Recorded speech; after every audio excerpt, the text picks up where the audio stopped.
Hey guys, Special K here, and welcome to our first ever Cooking with KBR. Today we are going to be making some beer cheese. Super simple, only requires a few ingredients. You will need 1 8-ounce block of sharp cheddar, extra sharp. If you don't like sharp cheddar, you can get away with mild cheddar, but definitely use some sort of cheddar cheese. A half a block of pepper jack, a half a block of cream cheese. Now I normally use reduced fat cream cheese in this because there's a lot of fat in it, but the store's out. But regular cream cheese will work fine. About 8 ounces of your favorite ale. I recommend something that's not super hoppy because it's a little much in the cheese. We're using Cougar Bates American Blonde Ale. Boston Lager also works good if you can't find anything craft. That's a good choice. Got a little bit of cornstarch and some jalapenos. Now, I know somebody's going to ask, what do I have here? This is just Cougar Bait in draft form, and that's what I'm going to use today. But you don't have to, obviously, not everybody can get draft beer. You can use whatever you got. So you're also going to need a bowl, a spatula, and a pan. First thing we're going to do is we're going to pour our 8 ounces of our beer into our pot. Just like that. And then we are going to turn it on medium, low to medium. It depends on your stove, but I got mine set on about 4.5, 5 there, but low to medium heat.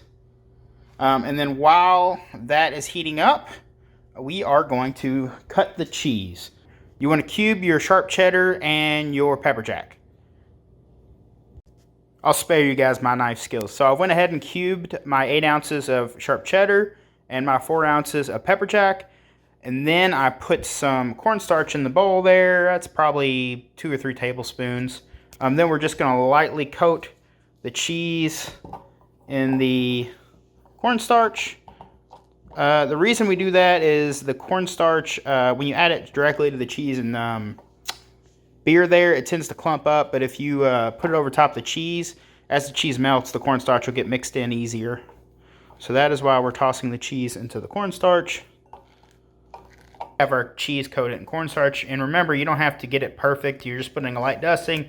You don't really need to dust the cheese. You can add it directly to the beer, but again, I said the cornstarch just mixes better if you put it on the cheese.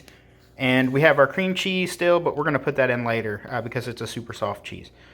So we're going to check on our beer and see if it's boiling yet.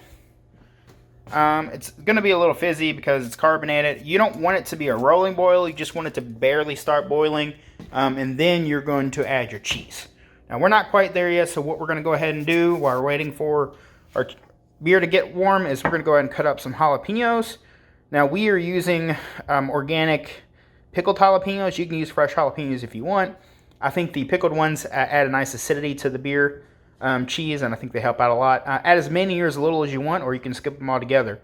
But they definitely are nice to have in the beer cheese. This is about how many I use. This is about 1/4 of a jar. That's the jar right there. It's a 12-ounce jar. Again, you can use as many or as little as you want. I find that this is about the right amount for us. So I'm going to go ahead and chop these up, and I'll do a jump cut here and come right back. Now we have our jalapenos diced up, and our beer is ready for the cheese. So we're going to go ahead and add all of our cheese to the pot. And then we're going to let it sit for a minute or two, and then we're going to start stirring as it melts. It's important to make sure you stir this stuff so it mixes well, but also so you don't get a lot of clumping, you don't get a lot of burning on the bottom of the pot. So make sure you guys stir it pretty well. Don't leave it unattended. You can put your jalapenos in once the cheese is melted a bit more. As you guys can see, we're starting to get a little melty. If you feel that the beer cheese is getting a bit too thick on you, just add a bit more beer. You should have some left. It's up to you. It will thicken up when it cools down. And this cheese is really good cold or warm. With the amount of items we're using, this should feed around 6 people for dipping. But if you have friends like mine, realistically, like, 3 or 4 dudes. So that's looking pretty good. So we'll go ahead and add our jalapenos.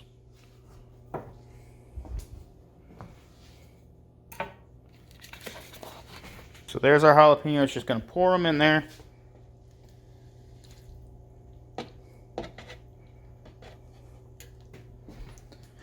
And you're just going to fold them in to the cheese. So I don't recommend adding the cream cheese until all the rest of the cheese is melted.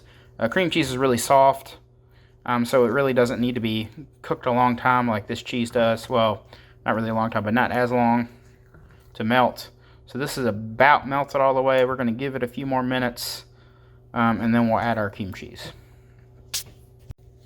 Our cheese is mostly melted. Now it's time for the cream cheese. Remember, this is a half of a block of cream cheese. Just squeeze it on in there. You don't need to cut it up or anything. Cream cheese melts super fast. So just let that melt. Once that cream cheese is all melted and in there, the cheese is good to go. Once it's good and melted, you're going to go ahead and pour it into your bowls. It'll stay good for about a week in the fridge. You can even freeze the stuff if you want to. Again, it's good cold or hot. It's whatever you prefer. Goes good on sandwiches, pretzels, bread, whatever you want. Sandwiches, pub sandwiches, it's great stuff. If you guys like this video and you want to see us do more beer related cooking videos, let us know in the comments down below. I'm Special K and thanks for watching.